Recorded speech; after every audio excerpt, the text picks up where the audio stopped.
గురు బ్రహ్మ గురు విష్ణు గురుదేవో మహేశ్వర గురు సాక్షాత్ పరబ్రహ్మ తస్మై శ్రీ గురవే నమ. మంగళం శుభమంగళం నిత్య శుభమంగళం. ఓం నమో నారాయణాయ. ఓం నమ శివాయ. ఓం శ్రీ మాత్రే నమ అని మనం నిరంతరం కూడా నోరారా స్వామిని మనం నామజపం చేయడం చాలా విశేషం. కలియుగంలో నిరంతరం కూడా నామజపం చాలా విశేషమైనది. కాబట్టి భగవంతుని కనీసం ఒక్కసారైనా స్వామివారిని నోట్లో పిలిస్తే ఆయన మనకు పలుకుతాడు. మీకు నచ్చినటువంటి దేవుణ్ణి మనస్ఫూర్తిగా కొలవడం చేత ఆయన యొక్క నామజపం చేయడం చేత మంచి జరుగుతుంది, కానీ ఎట్టి పరిస్థితుల్లో చెడు జరగదు. ఆలయాలు ఆధ్యాత్మిక విషయాలు అనే అంశం లోపల మనం ప్రయాణం చేస్తూ ఉన్నాం. ఈనాడు ముఖ్యంగా ఆలయ ప్రతిష్ట స్వయం వ్యక్తమూర్తి అని రెండు రకాలు. అయితే ఆలయాలు దేవతల చేత ప్రతిష్ఠ చేయబడినది, రాజుల చేత ప్రతిష్ఠ చేయబడినది, రాక్షసుల చేత ప్రతిష్ఠ చేయబడినది, ఋషుల చేత ప్రతిష్ఠ చేయబడినది, మానవుల చేత ప్రతిష్ఠ చేయబడినది.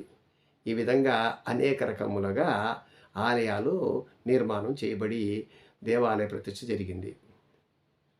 మరి అదే విధంగా జరిగినప్పుడు ఆ రాజులు ఆనాటి కాలంలో చోళులు, పల్లవులు, కళింగులు మరి అనేకమైనటువంటి విధి విధానంగా వాళ్ళు శాస్త్ర ప్రమాణంగా శిల్పశాస్త్ర ప్రమాణంగా ఆలయ నిర్మాణం చేశారు.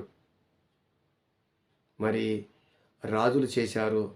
ఆ విధంగా కొంచెం ఋషులు, మీరు చూడండి, అగస్తీశ్వర స్వామి దేవాలయం అంటారు.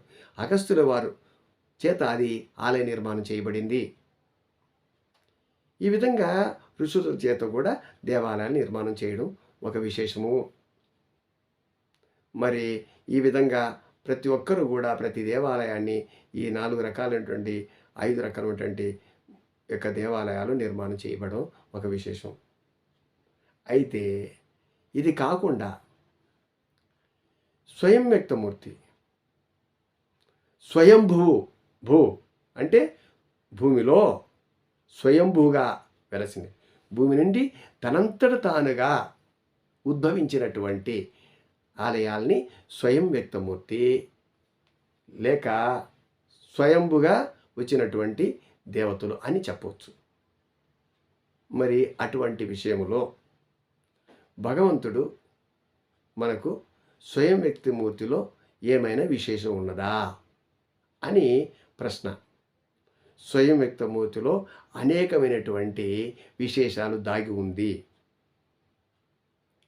ఇప్పుడు ఒక విషయం గమనించండి. తిరుమల తిరుపతి దేవస్థానం వెంకటేశ్వర స్వామి వారు స్వయంగా అక్కడ వచ్చి కొలువై ఉన్నారండి.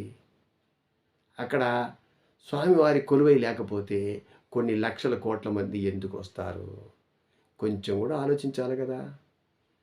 లేదండి ఇది చెక్కిన విగ్రహమే, చెక్కిన విగ్రహం అయితే మరి అన్ని చోట చెక్కి పెట్టారు కదా, మరి అన్నిట్లో అన్ని కోట్ల మంది ఎందుకు రాలే? అదే మనం గమనించుకోవాలండి. కొంచెం ఆలోచన చెయ్యాలి. మనకు కొంచెం కూడా ఆలోచన ఉండదు కొంతమందికి. మరి స్వయం వ్యక్తమూర్తుల్లో ముఖ్యంగా ద్వారకా తిరుమలలో పుట్టలో వెలిసినారండి వెంకటేశ్వర స్వామి. మీరు చూసారా? నేను స్వయంగా అక్కడ చూసా, పుట్టలో వెలిసిన స్వామి. ఆ ప్రకారంగా యాదగిరిగుట్ట నరసింహస్వామి అండి, ఆయన ఒక కేవ్ లోపల ఒక గుహలో వెలిశాడు. ఆయన ఒక బండరాయికి ఆయన దర్శనమిస్తాడు, చాలా విశేషం. అదే ప్రకారంగా శ్రీశైల మల్లికార్జున స్వామి అండి, జ్యోతిర్లింగం, అక్కడ స్వామివారు అక్కడ కూడా వెలిసినటువంటి స్వామి. ఈ విధంగా అనేకమైనటువంటి దేవాలయాలు వెలిసింది. ఇది మనం కేవలం ఇటు మన ఉభయ రాష్ట్రాలకు మాత్రమే మాట్లాడడం కాదు, మొత్తం భారతదేశం మొత్తం అనేకమైనటువంటి దేవాలయాలు స్వయం వ్యక్తమూర్తులు ఉన్నాయి. కాబట్టి అవన్నీ కూడా చాలా విశేషమైనవే.